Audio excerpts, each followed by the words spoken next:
Hello students, कैसे हो आप लोग। आज हम बात करने वाले हैं मैथमेटिक्स की चैप्टर 3 की एक्सरसाइज 3.3 की। ठीक है, आज हम करेंगे क्वेश्चन 1 to 6। तो देखिए स्टूडेंट्स, ये इस चैप्टर में हम बात करेंगे पैरेललोग्राम की। तो पैरेललोग्राम की प्रॉपर्टीज मैं आपको इजीली बता दूं, उसके अपोजिट साइड्स इक्वल होते हैं, अपोजिट एंगल्स भी इक्वल होते हैं, और उसकी ये जो डायगोनल्स होते हैं वो आपस में बाइसेक्ट करते हैं। ठीक है, ये तीन चीज आपको ध्यान रखनी है।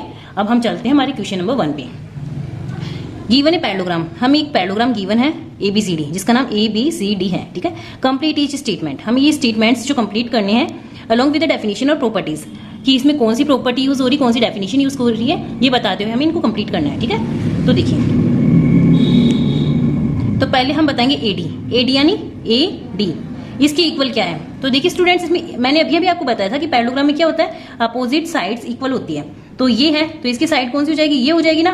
तो AD का आंसर क्या हो जाएगा, AD इक्वल्स टू क्या हो जाएगा, BC। तो हम लिख देंगे AD इक्वल्स टू BC। ठीक है, और यहाँ पे हमें प्रॉपर्टी भी लिखनी है, तो हम यहाँ पे लिख देंगे we know that opposite sides are equal. ठीक है, अपोजिट साइड्स आर इक्वल। ठीक है, ये इसकी प्रॉपर्टी हो जाएगी। बात करते हैं नेक्स्ट की। तो इसमें हमें पूछा एंगल DCB, तो एंगल DCB मतलब बात इस एंगल की हो रही है। ठीक है, जो बीच में होता है ना, उसकी बात हो रही है। तो यहाँ पे एंगल C की बात हो रही है। तो देखिए, इसकी बराबर क्या होगा, ये वाला होगा, क्योंकि अपोजिट एंगल्स भी इक्वल होते हैं। तो हम इसके बराबर क्या लिखेंगे, एंगल DAB। तो हम लिखेंगे एंगल DAB, और क्या लगाएंगे, opposite angles are equal. Okay, opposite angles equal होते हैं। ठीक है, अब बात करते हैं थर्ड क्वेश्चन की, OC। तो ये हमारा मिड है, इसका नाम O है, तो हमें बताना OC ये किसकी इक्वल है। तो देखिए, ये OC है, ये किसकी इक्वल होगा, OA की इक्वल होगा। क्यों, क्योंकि हम जानते हैं डायगोनल्स होते हैं, ये डायगोनल है, ये डायगोनल है, ये आपस में बाइसेक्ट करते हैं। पैरेललोग्राम के डायगोनल्स आपस में बाइसेक्ट करते हैं, तो OC बराबर OA हो जाएगा। ठीक है, और लिख देंगे, बिकॉज क्या करते हैं इसमें हम लिखेंगे diagonals of a parallelogram bisect each other. ठीक है, यहाँ पे ये हमें क्या करना है, यहाँ पे हमने बताया कि डायगोनल्स आपस में बाइसेक्ट करते हैं, तो ये बराबर ये हो जाएगा। ठीक है, अब हम बात करते हैं एंगल DAB प्लस सम बोला यहाँ पे एंगल CDA, मतलब इस वाले का और इस वाले का सम क्या होगा। तो देखिए, एडजस्ट एंगल है दोनों, तो इनका दोनों का सम कितना होगा, सम पूछा है तो इनका सम होगा 180। बिकॉज क्या रीजन है इसके पीछे रीजन है कि पैरेललोग्राम होता है उसका सम ऑफ एनी टू एडजेंट साइड का सम होता है उनका इज 180। ठीक है, तो हम लिखेंगे sum of adjacent sides equals to 180 degree. Okay, तो ये हो गया हमारा लास्ट भी। अब बात करते हैं क्वेश्चन नंबर 2 की। कंसाइड the following parallelogram, find the values of unknown x, y, z। ये जो अननोन हमें दे रखा है x, y और z, हमें इनकी वैल्यूज फाइंड करनी है। ठीक है, तो देखिए, हमने पहले क्वेश्चन में क्या बात की थी कि अपोजिट एंगल्स होते हैं ना, वो इक्वल होते हैं। तो हम एंगल B बराबर एंगल D लिख सकते हैं ना, तो हम लिख देंगे एंगल B बराबर एंगल D। ठीक है, तो angle B equals to angle D। यहाँ पे हम लिख सकते हैं अपोजिट एंगल ऑफ पैरेललोग्राम। तो एंगल D कितना आ जाएगा हमारे पास, एंगल D यानी y की वैल्यू हमारे पास क्या आ जाएगी, 100 आ जाएगी, equals to y equals to क्या आ जाएगा हमारे पास 100। तो एक तो हमने फाइंड कर लिया है अननोन एंगल्स में से। ठीक है, y हमारे पास ये 100 है, तो ये भी 100 हो जाएगा। ठीक है, अब बात करते हैं z और x की। तो देखिए, ये क्या बन रहा है, एडजेंट एंगल बन रहे हैं। तो हमने ऊपर क्या पढ़ा था, सम of adjacent angle equals to 180। ये एडजेंट एंगल का सम होता है 180 होता है, मतलब इसका और इसका सम कितना होगा 180। ठीक है, तो हम लिख सकते हैं angle y plus angle z equals to 180 degree, because हम जानते हैं कि sum of adjacent angle equals to 180। ठीक है, तो y और z का सम कितना होगा, मतलब 100 प्लस, तो y की वैल्यू हमारे पास कितना है, y की वैल्यू हमारे पास 100 है। ठीक है, और z हमें फाइंड करना है इक्वल्स टू 180 डिग्री। ठीक है, तो z इक्वल्स टू कितना आ जाएगा, 180 डिग्री माइनस 100 आ जाएगा। ठीक है, तो इक्वल्स टू में क्या आ जाएगा 80 डिग्री। तो ये 80 क्या है हमारे पास, z की वैल्यू। तो एंगल z इक्वल्स टू क्या आ जाएगा हमारे पास 80 डिग्री। तो हमने दूसरा पे फाइंड कर लिया है। ठीक है, अब ये जितना है उतना की उतना ये होगा, क्योंकि ये दोनों अपोजिट है। तो एंगल x इक्वल्स टू कितना होगा, ऑल्सो 80 डिग्री। तो इस तरह से हमने हमारी तीनों क्वेश्चन को फाइंड कर लिया। हमने x, y और z तीनों की वैल्यूज फाइंड कर लिया है। तो x की वैल्यू हमारे पास 80 आई है, y की वैल्यू 100 आई है और z की वैल्यू 80 आई है। ठीक है, अब देखो स्टूडेंट्स, हम करते हैं हमारा नेक्स्ट क्वेश्चन नंबर 2। अब इसमें भी अननोन एंगल्स फाइंड करने हैं। ठीक है, तो देखिए, अब ये क्या है, यहाँ पे एंगल सम प्रॉपर्टी लग रही है। एंगल सम प्रॉपर्टी क्या होती है, मतलब एक स्ट्रेट एंगल पे जब कोई एंगल बनता है तो इसका और इसका सम 180 होता है। तो हम इसे एंगल, इसको हम मानेंगे CBA। तो हम लिख सकते हैं angle CBA plus angle z equals to 180 degree. ठीक है, ठीक है स्टूडेंट्स, हमने इसको लिखा है, ये लिखा है हमने क्योंकि हम जानते हैं कि इन दोनों का सम कितना होता है 180। तो इसकी वैल्यू हमें पता है 50 डिग्री दे रखा है, एंगल जेड हमें पता नहीं है, इक्वल्स टू 180 डिग्री। तो एंगल जेड इक्वल्स टू कितना हो जाएगा हमारे पास 180 माइनस 50। ठीक है, तो कितना आ जाएगा 130। ठीक है, तो हमारे पास आ गया 130। तो 130 हमारे पास किसकी वैल्यू आई है, इसकी वैल्यू आई है। ठीक है, जेड की। तो अब हम बात करेंगे इसकी। तो देखिए हमारे पास ये 50 है, ये 50 है, ये दोनों तो हमने देख लिया क्योंकि ये दोनों अपोजिट्स हैं। ठीक है, फिर सम ऑफ अपोजिट। अब यहाँ पे क्या बन रहा है, एडजेंस्ट एंगल बन रहा है। एडजेंस्ट एंगल मतलब इसका और इसका सम कितना होगा, इन दोनों का सम हमारे पास कितना होगा 180। तो हम लिखेंगे 50 प्लस वाई। ठीक है, 50 प्लस वाई इक्वल्स टू कितना हो जाएगा, हम लिखेंगे y plus 50 equals to 180 degree.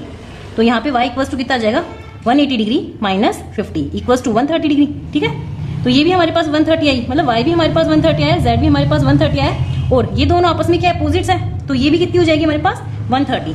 तो एंगल x बराबर एंगल y बराबर angle z equals to 130 degree. तो हमारे पास तीनों वैल्यूज 130 आती है। ठीक है, तो अब बात करते हैं हमारे नेक्स्ट क्वेश्चन की।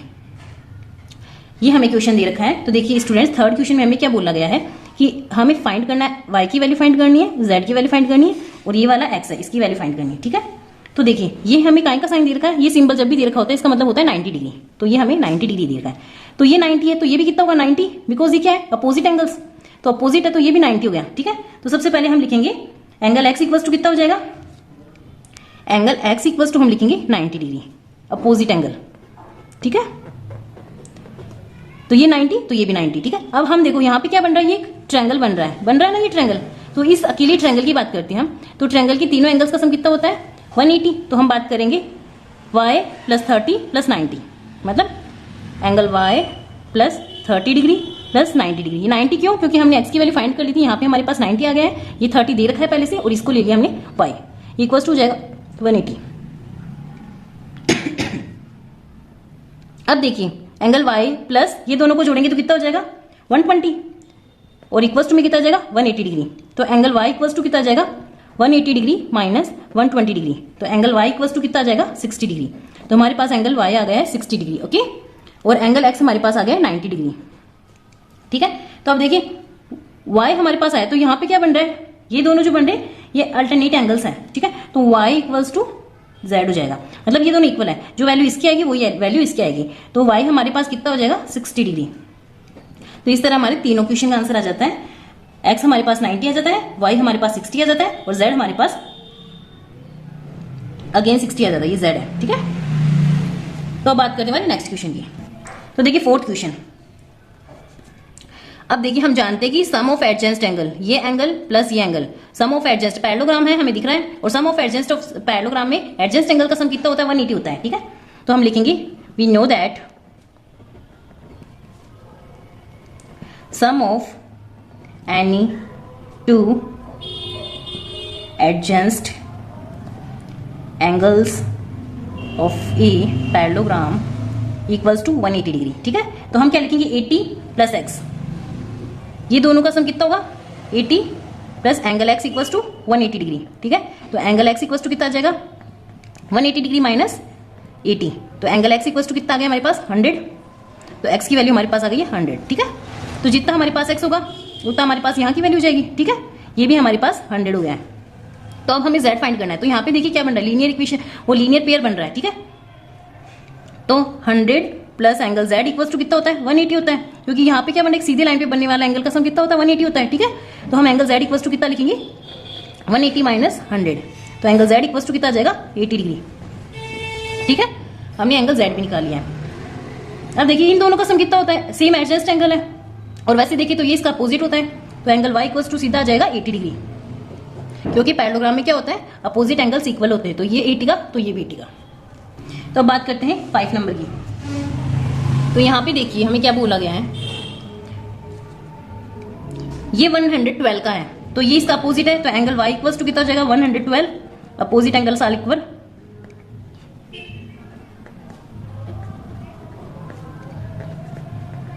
ठीक है, तो ये y हमारे पास आ गया सबसे पहले 112 का। अब हम जानते हैं कि ये ट्रायंगल बन रहा है। देखिए स्टूडेंट्स, ये एक ट्रायंगल बन रहा है, और ट्रायंगल्स के तीनों का सम कितना होता है 180। तो angle E plus angle D plus angle C equals to 180 degree होना चाहिए। ठीक है। तो यहाँ पे हमारे पास है 40, यहाँ पे है एंगल y और यहाँ पे है x इक्वल्स टू 180 डिग्री। तो ये तो रहेगा 40 का 40, y की जगह हम लिखेंगे 112 और x की जगह x रखेंगे इक्वल्स टू 180। अब हम करेंगे इन दोनों का सम। तो इन दोनों का सम हमारे पास आ जाएगा x प्लस 152 इक्वल्स टू में आ जाएगा 180। तो x इक्वल्स टू आ जाएगा 180 माइनस 152, तो x इक्वल्स टू आ जाएगा 28। तो इसकी वैल्यू हमारे पास आ जाएगी 28, ठीक है। तो ये हमारा 40 हो गया, ये 28 हो गया और ये हमारे पास z फाइंड करना है। तो z यहाँ पे देखिए z बराबर x हो जाएगा, एंगल x बराबर एंगल z। तो एंगल z भी हमारे पास कितना हो जाएगा 28 डिग्री का। क्यों होगा? क्योंकि ये अल्टरनेट इंटीरियर एंगल्स है, ठीक है। तो ये भी हमारे पास 28 का हो जाएगा। तो हमें 3 वैल्यू फाइंड करनी थी, y की हमने निकाल ली है, x की हमने निकाल ली है और z की हमने निकाल ली है, ठीक है। तो अब बात करते हैं हमारे नेक्स्ट क्वेश्चन की। तो देखिए स्टूडेंट्स, बात करते हैं हमारे अगले क्वेश्चन की। Question number 3, can a quadrilateral ABCD be a parallelogram. क्या एक क्वाड्रिलेटर एबीसीडी है जो एक पैरेललोग्राम हो सकता है? तो देखिए स्टूडेंट्स, हम बात करते हैं इफ ए पैरेललोग्राम एबीसीडी, हम बात करते हैं पैरेललोग्राम बना लेते हैं पहले। तो ए बी सी डी, ये हमने एक पैरेललोग्राम बनाया है, ठीक है। देखिए स्टूडेंट्स, में इस क्वेश्चन में हमें पूछा है can a quadrilateral ABCD be a parallelogram if angle D plus angle B equals to 180। मतलब ये हमने एक पैरेललोग्राम बनाया, इसमें angle B plus angle D equals to 180 degree है क्या, हमें ये बोला है। तो ये कैसे हो सकता है? क्योंकि पैरेललोग्राम, ये हमें पैरेललोग्राम, अगर ये पैरेललोग्राम है can a quadrilateral be a parallelogram, ये पैरेललोग्राम होगा तो ये अपोजिट साइड्स इक्वल होगा। तो हम क्या कहेंगे, ये पैरेललोग्राम है, मतलब ये दोनों इक्वल होनी चाहिए। पैरेललोग्राम में अपोजिट साइड क्या होती है, अपोजिट एंगल्स इक्वल होते हैं, ठीक है। तो हम लिखेंगे इट इज नॉट नेसेसरी। तो पहले का आंसर हम लिखेंगे if in a quadrilateral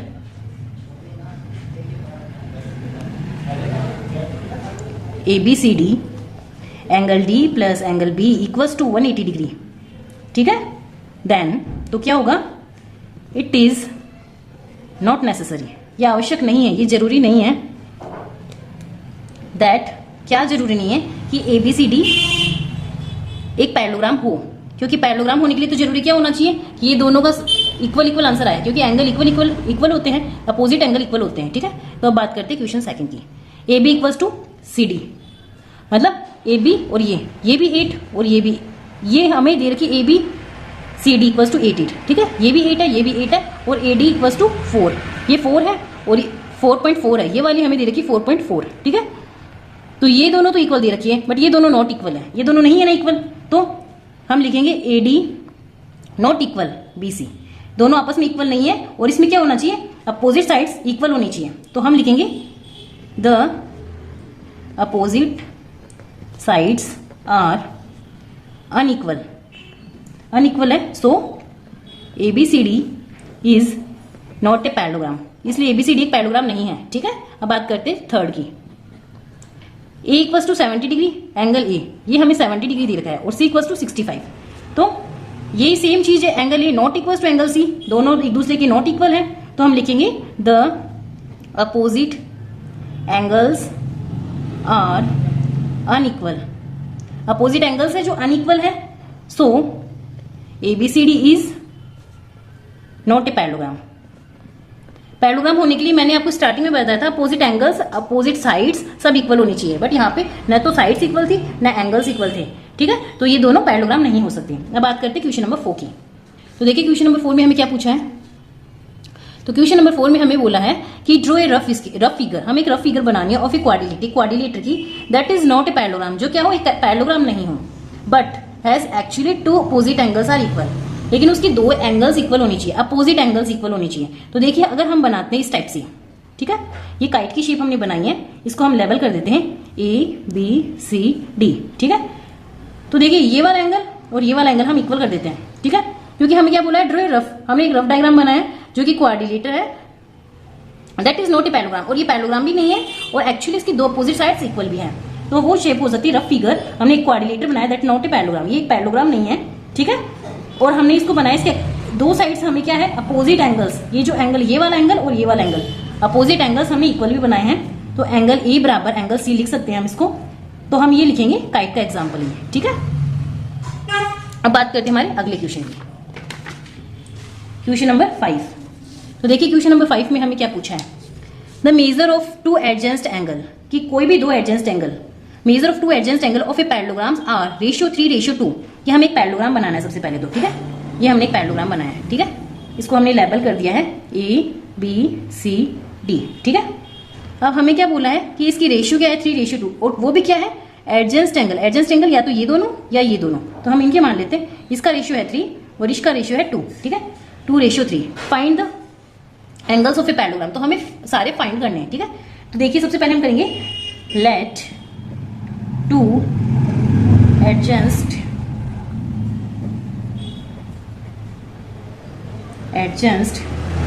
angles A and D of a parallelogram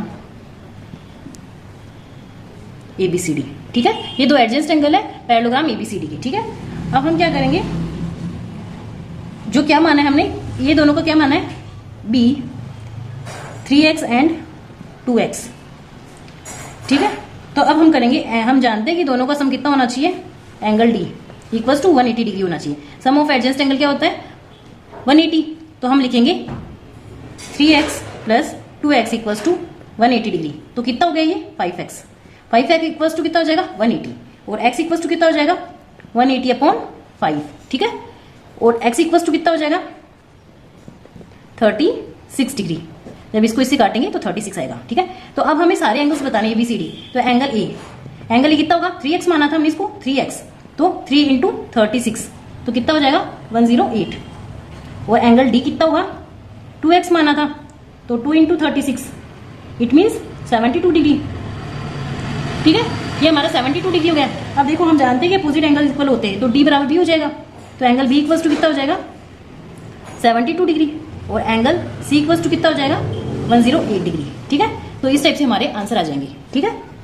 तो इजी था क्वेश्चन। अब चलते हैं हमारे नेक्स्ट क्वेश्चन पे। तो देखिए two adjacent angle of a parallelogram, एक पैरेललोग्राम हमें दे रखा है, तो हमने एक पैरेललोग्राम बनाया सबसे पहले ABCD। इसके टू एडजेंस्ट एंगल, कोई भी दो एडजेंस्ट एंगल मान लो, तो यही मान लेते हैं हम जैसे पहले वाले में माना था।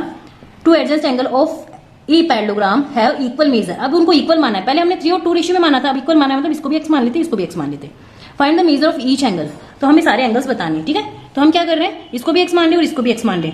तो हम जानते हैं angle A plus angle D equal to 180 degree, क्योंकि sum of adjacent angle of a parallelogram equal to 180 degree.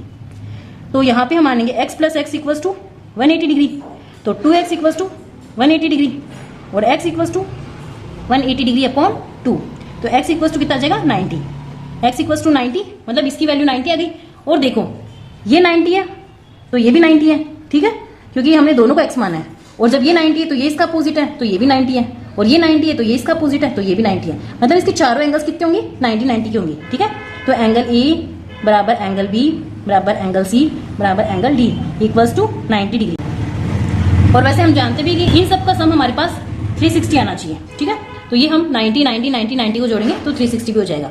और अपोजिट एंगल्स के हिसाब से देखिए तो भी इक्वल होंगे, ठीक है। तो इसी के साथ हम हमारे नेक्स्ट वीडियो में लेके आएंगे क्वेश्चन 7 से आगे की क्वेश्चन। तो अगर आपने अभी तक हमारे चैनल को सब्सक्राइब नहीं किया है तो प्लीज इसे सब्सक्राइब कीजिए, ताकि हमारे डाले हुए अपडेट्स आपको मिलते रहे। और प्लीज इसे लाइक कीजिए, शेयर कीजिए अपने फ्रेंड्स के साथ। Thank you.